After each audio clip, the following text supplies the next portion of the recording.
기도할 때 이 기도에 대한 근본적인 이유와 목적이라는 그 큰 줄기를 붙들어야 한다 하고 말씀을 나누었습니다.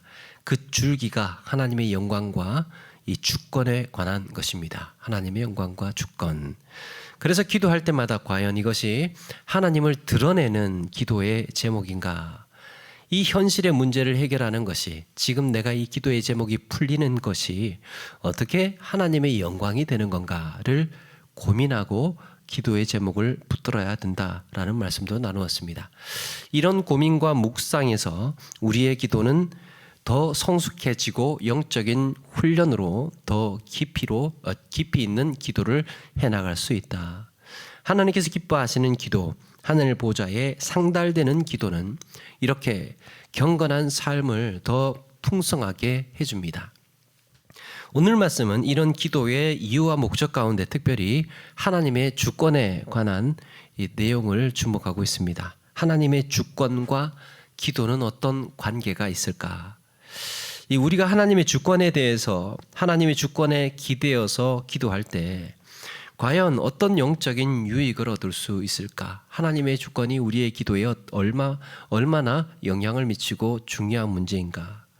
마태복음 10장 29절에 보니까요, 이런 말씀이 있습니다. 예수님께서 참새 2마리가 한 아사리온에 팔리지 않느냐? 그러나 너희 아버지께서 허락하지 아니하시면 그 하나도 땅에 떨어지지 아니하리라 그랬습니다. 참새 2마리가, 참새 1마리조차도 땅에 떨어지는 것이 하나님의 허락이 없으면 안 된답니다. 참새 2마리가 한 아사리온이라고 하는데 이게 무슨 말이냐? 한 아사리온이 이 16분의 1 데나리온이랍니다. 그러니까 이 한 데나리온이 16조각으로 나누어지는 거죠. 그러니까 지금의 환율로는 정확히는 어느 정도인지는 확인할 수 없지만 좀 찾아보니까 뭐 5,000원이라고도 하고 그래요. 그런데 그건 정확치를 못합니다. 중요한 의미는 그만큼 싸다는 거죠. 이 참새 2마리가 싼 값에 거래되지 않느냐라는 말씀으로, 그래서 이거 이렇게 하찮게 거래되는 생명조차도 하나님께서 허락하셔야 땅에도 떨어진다. 하물며 우리에 대해서는 머리털 하나까지도 다 세신다고 합니다. 머리털 하나조차도 하나님의 허락 없이는 상하지 않는다 말씀이지요. 그래서 모든 것이 하나님의 주권에 달려 있다는 거예요. 섬세한 작은 부분 하나까지도 하나님이 다 주관하고 계시고 하나님이 다 장악하고 계시다라는 거죠. 오늘 말씀의 사도 바울 역시 하나님의 주권을 강조하고 있습니다. 에베소서 1장 그 앞에 보니까 에베소서 1장 4절에 창세전에 그리스도 안에서 우리를 택하사라고 했습니다. 창세전에 우리를 택하셨다는 거예요. 그리스도 안에서. 5절에도 우리를 예정하사 예수 그리스도로 말미암아 자기의 아들들이 되게 하셨으니라고 했습니다. 예수 그리스도로 말미암아 우리를 자기의 자녀가 되게 하셨다는 거예요. 하나님의 자녀가.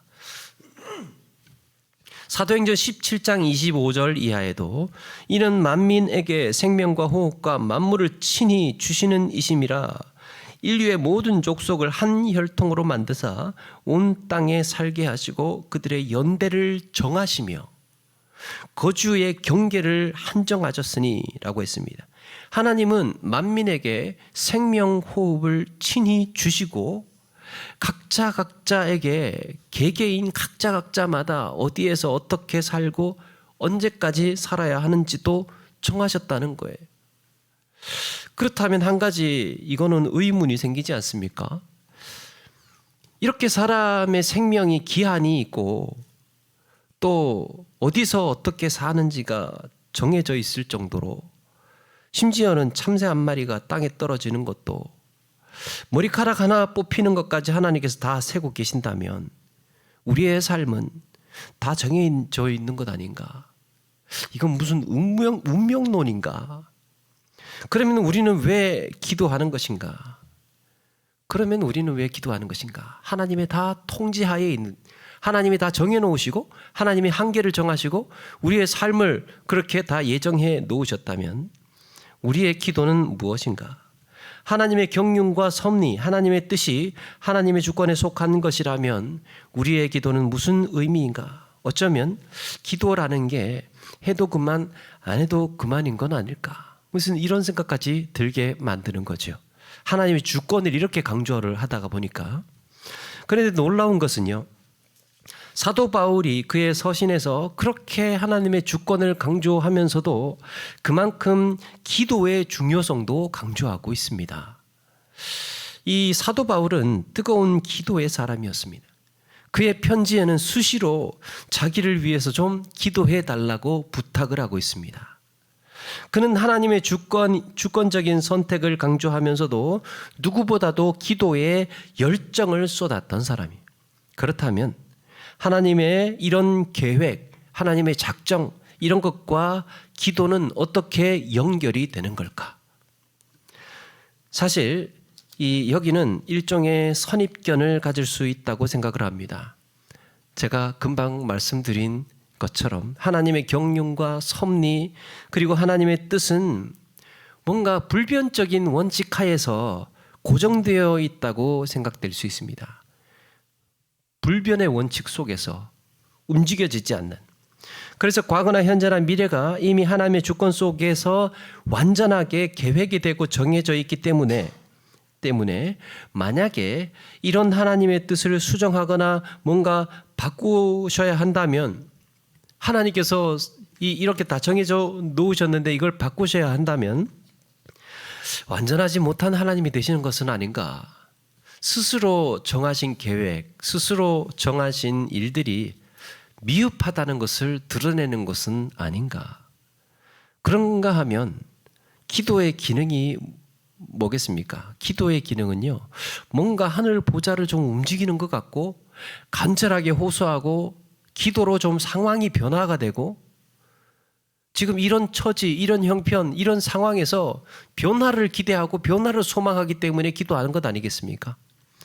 기도하지 않으면 기대할 수 없었던 놀라운 하나님의 역사를 기대하는 것이 기도 아니겠습니까? 기도하지 않아도 예를 들어서 병이 낫는다면, 그 병이 낫는 것이 하나님의 뜻이라면 우리 기도의 여부와 상관없이 병이 낫지 않겠습니까? 교회의 부흥이 이게 하나님의 뜻이라면 우리가 기도하는 것과는 상관없이 교회는 부흥해야 되는 것 아닙니까? 하나님의 뜻이 그러니까. 그런데 왜 성경은 기도조차도 하나님의 뜻이라고 하면서 그렇게 우리에게 기도를 강조하는 것일까? 물과 기름 같아 보이는 이 하나님의 계획, 작정, 이런 것과 기도는 어떻게 우리 안에서 조화를 이루는가? 첫 번째, 하나님의 주권은 기도를 통해서 은혜를 깨닫게 합니다. 하나님의 은혜를 깨닫게 해요. 이게 무슨 말이냐? 오늘 말씀 15절 이하에 보니까 중간쯤인가, 이로 말미암아 주 예수 안에서 너희의 믿음과 모든 성도를 향한 사랑을 나도 듣고 내가 기도할 때에 기억하며 너희로 말미암아 감사하기를 그치지 아니하고 그랬습니다. 기도할 때 감사하기를 그치지를 않는데요. 바울에게 들려오는 소식을 가만히 들어보니까 그리스도 안에서 저들의 믿음이 견고하게 믿음이 잘 세워져 가고 있고 성도들끼리 아름다운 사랑의 소식이 그렇게 들려옵니다. 에베소 교회가 그리스도 안에 있지 않았더라면 생각할 수 없었던, 기대할 수 없었던 모습이에요. 저들끼리 어떻게 저런 사랑의 관계로 아름다운 모습을 보이고 있었을까? 여러분, 살면서 귀하고 사랑스러운 존재를 만났을 때 그런 생각을 해보셨습니까? 정말 귀하고 사랑스러운 존재를 만났을 때, 쉬운 예로 아이들 경우에 제 애들이 참 이 마음고생을 시키고 또 때로는 힘들게 해도 그래도 그런 생각 들지 않습니까? 야, 내가 이 아이들 얘를 만나지 않았더라면 어떻게 할 뻔했을까? 만나지 않았더라면 어쩔 뻔했을까? 나는 얘를 만나지 않았으면 무슨 낙으로 살았을까? 그런 생각도 같이 들지 않습니까? 아이가 아니어도 만나면 반갑고 좋은 사람들이 있습니다. 참 이 사람을 알게 되어서 내게는 복이다. 내 인생에는 참 이분을 알게 되어서 나에게는 복이다. 우리 기도 생활의 과제가 이런 거예요. 참새 한 마리도 땅에 떨어지는 것이 하나님의 허락이 떨어져야 한다면 한 영혼 한 사람과 또 한 사람이 만나서 알게 된 것도 하나님의 주권 속에서 하나님의 섭리 가운데에 이루어진 일 아니겠습니까? 수십억 명의 사람들 사이에서 우리는 이렇게 정말 복권에 당첨되는 것보다 더 어려운 확률로 우리가 이렇게 만났다는 거예요. 그래서 우리의 기도의 과제예요. 여기에서 하나님께서 우리를 이렇게 만나게 하신 것에 대한 이런 감사를 깨닫는 것, 기도하는 와중에. 그래서 이 한 교회 안에서 혹은 한 가정 안에서 이렇게 만나게 하신 성도 한 분 한 분이 하나님의 주권적인 은혜로 주신 복인 것을 인정하고 그렇게 관계를 아름답게 회복하고 감사하기 위해서 기도하는 것. 그걸 깨닫는 과정이 기도의 훈련 중에 일어나는 것입니다. 기도는 하나님이 우리의 삶에서 행하신 일을 인정하고 그것이 내게 은혜임을 깨달아 가는 일이에요. 하나님께서 나에게 이런 일들을 행하셨어요. 그 안에서 우리가 이걸 하나님께서 행하신 일이라는 것을 인정하는 것. 그리고 이게 나에게 어떤 은혜인가를 찾아보는 겁니다. 기도하는 중에. 두 번째, 하나님의 주권은 기도의 중심을 깨닫게 합니다. 기도의 중심. 17절 이하에 영광의 아버지께서 지혜와 계시의 영을 너희에게 주사 하나님을 알게 하시고, 지금 바울이 기도하고 있는 것을 이 에베소 교회 교인들에게 기도하고 있는 것이 무엇이냐? 너희들이 하나님을 알았으면 좋겠다. 너희들의 눈이 밝아져서 그 부르심의 소망이 무엇인지를 알게 되었으면 좋겠다. 성도 안에서 그 기업의 영광의 풍성함이 무엇인지를 알게 되었으면 좋겠다. 19절 중간 믿는 우리에게 베푸신 능력의 지극히 크심이었다는 것을 너희로 알게 하시기를 구하노라 그랬습니다.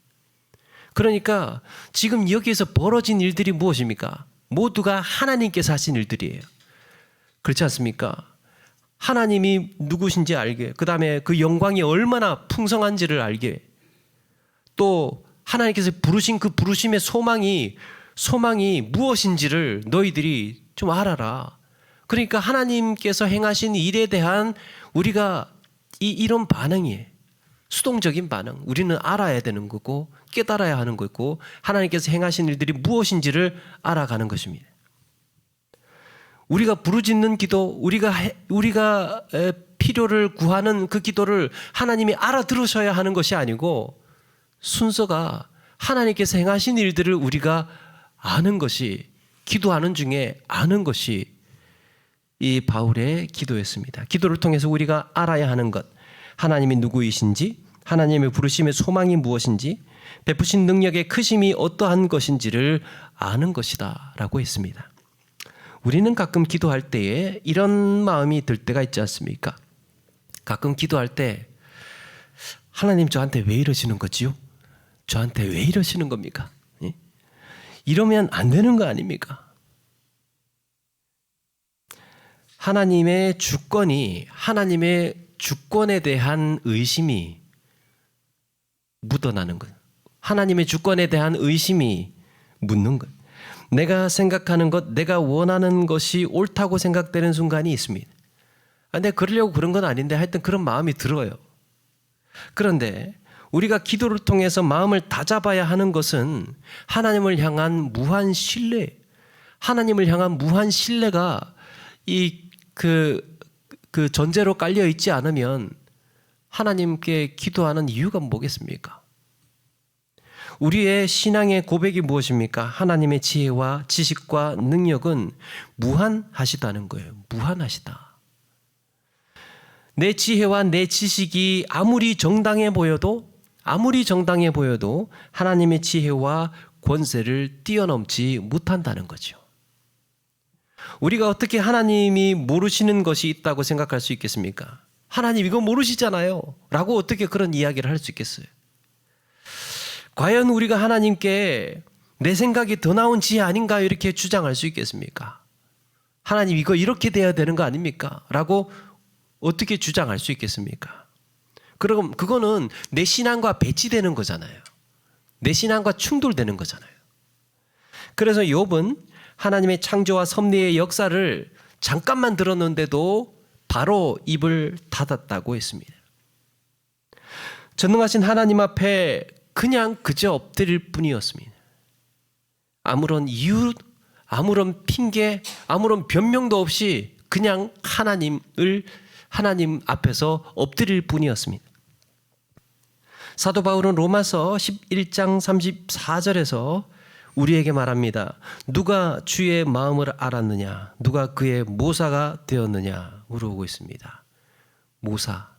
누가 그의 책사가 되었느냐? 누가 하나님의 마음을 알았느냐? 우리의 어리석음이 하나님의 지혜를 좌우할 수가 없죠. 그래서 기도는 내 뜻을 관철시키는 것이 목적이 아니라 하나님의 뜻을 깨닫는 수단이에요. 기도는 하나님의 뜻을 깨닫는 수단. 바울은 언젠가 자신의 기도 생활에서 크게 깨달은 사건을 자랑거리로 하나 소개한 적이 있습니다. 내가 자랑할 게 한 가지 있는데 그러면서 이야기를 꺼내요. 육신의 질병을 낫게 해달라고 3차례나 세게 하나님께 기도를 했는데 이루어지지가 않았습니다.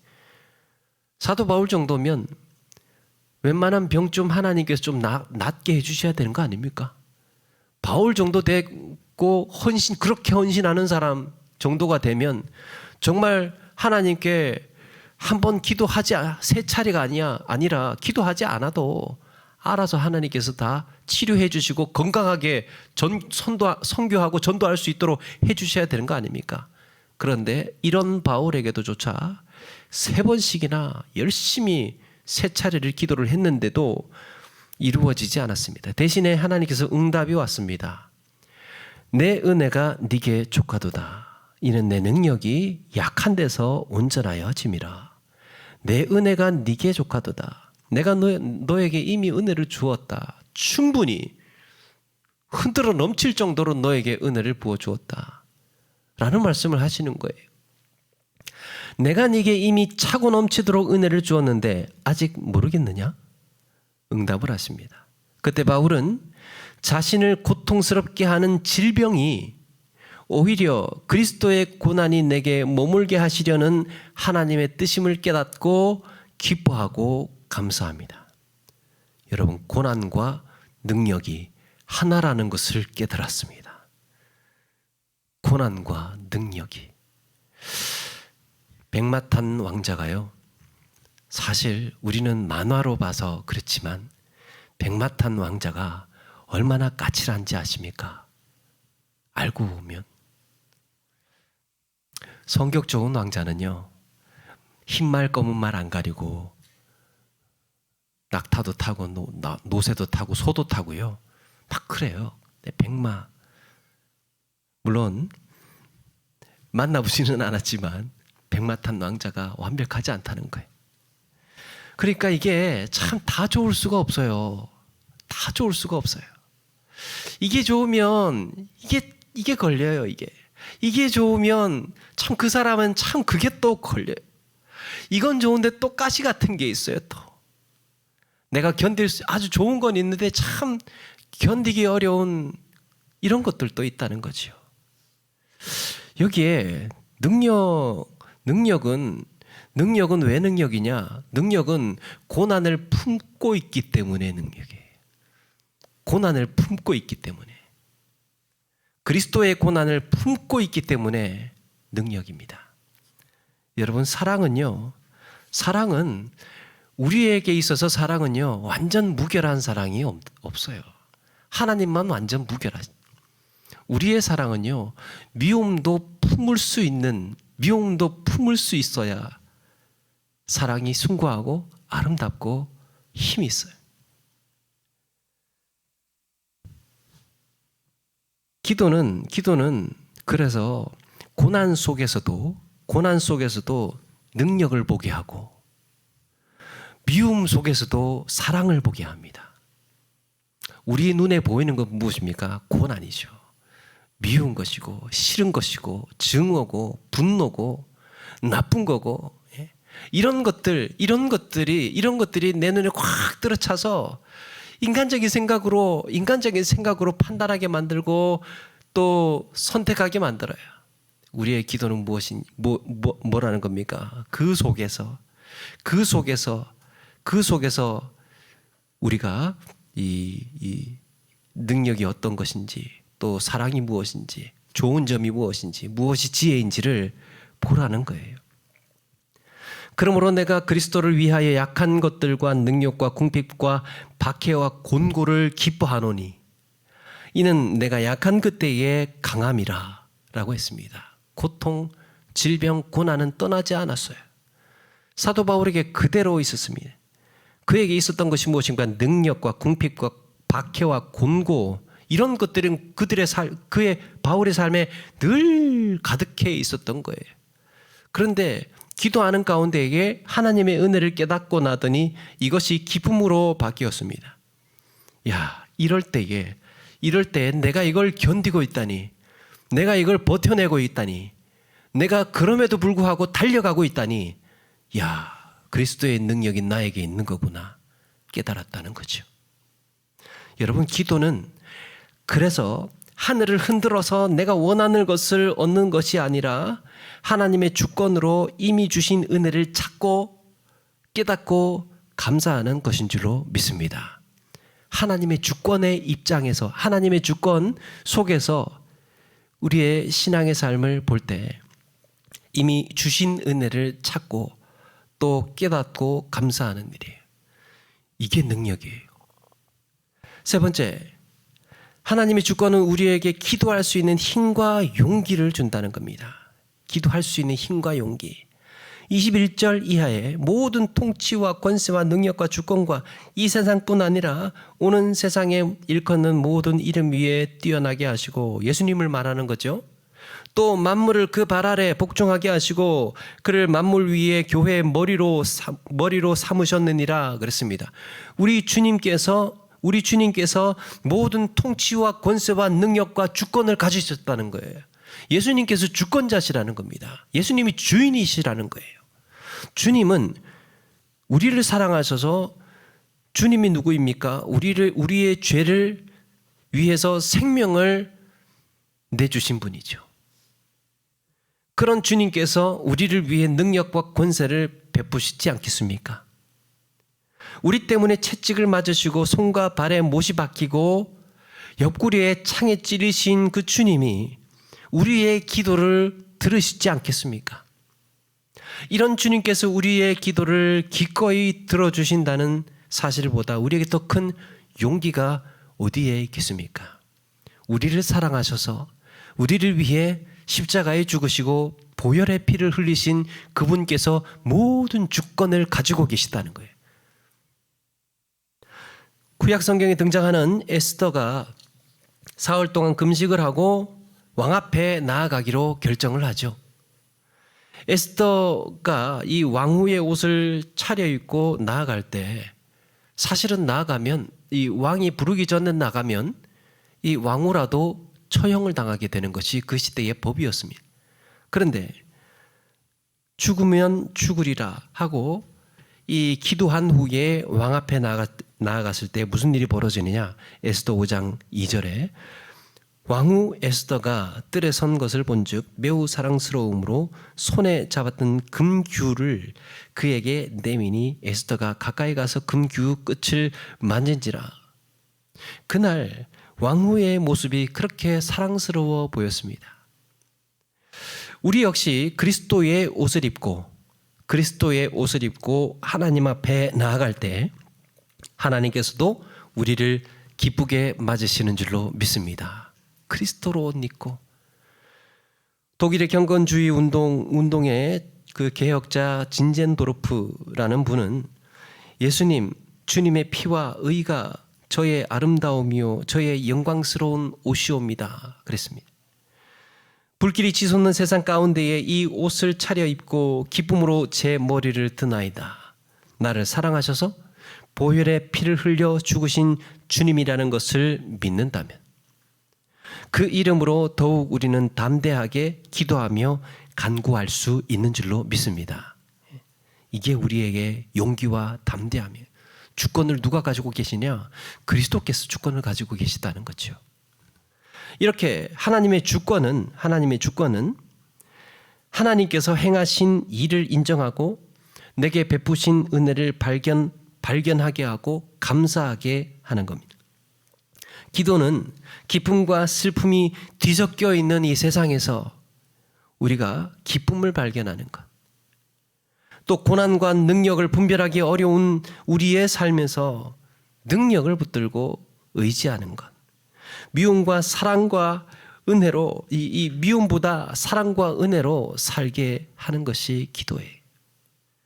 그리고 주권자가 되시는 그리스도를 의지하여서 더욱 기도의 힘과 용기를 얻어서 하나님께 나아갈 수 있게 합니다.